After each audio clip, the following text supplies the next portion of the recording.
Que notre foi commence par où commença celle d'Abraham, par la rencontre avec Dieu et l'attente à Dieu.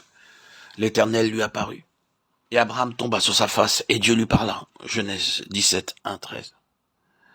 Regardons à notre Dieu et Père, au Dieu vivant qui, par sa toute-puissance de résurrection, veut nous remplir lui-même de son Saint-Esprit. La bénédiction qu'il a à nous donner est la même que celle qu'il accorda à Abraham. Elle est même plus grande, plus débordante et plus merveilleuse encore. Lorsque le corps d'Abraham était déjà amorti, et plus tard lorsque son fils lié sur l'autel allait subir la mort, Dieu intervint comme le Dieu qui donne la vie. Abraham crut au Père, qui ressuscite les morts. Jean 5, 21. Par la foi, il offrit Isaac, ayant pensé en lui-même que Dieu pouvait le ressusciter des morts. Hébreux 11, 17, 19. À nous aussi, Dieu promet de donner puissance de vie divine. Il nous promet de nous remplir, esprit, âme et corps du Saint-Esprit, et de le faire demeurer en nous. Faisons comme Abraham.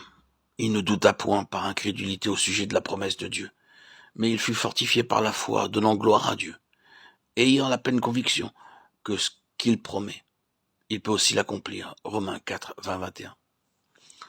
Soyons remplis de la foi de celui qui a fait la promesse, regardant à celui qui peut l'accomplir.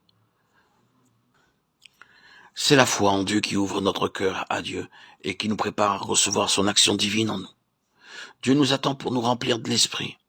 Bon, attendons à se dire que selon sa promesse, l'Esprit habite en nous.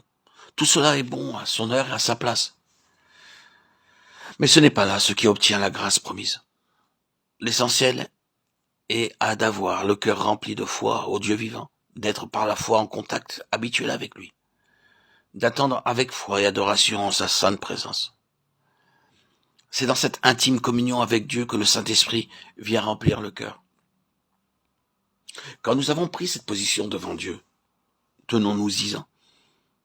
Car alors le Saint-Esprit, qui a déjà eu accès en nous, nous révélera davantage encore de tout ce que Dieu a préparé pour nous.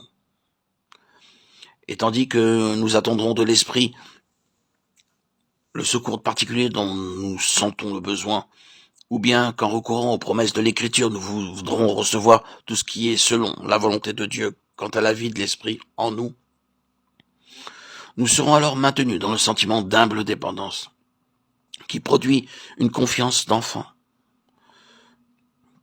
Nous serons ainsi préservés de cette vie d'efforts répétés, qui ne mène souvent qu'à des déceptions et des chutes. Parce que, tout en cherchant à servir Dieu en esprit, on met encore sa confiance en la chair, en quelques sentiments, quelques actions, ou bien désirs venant de soi-même.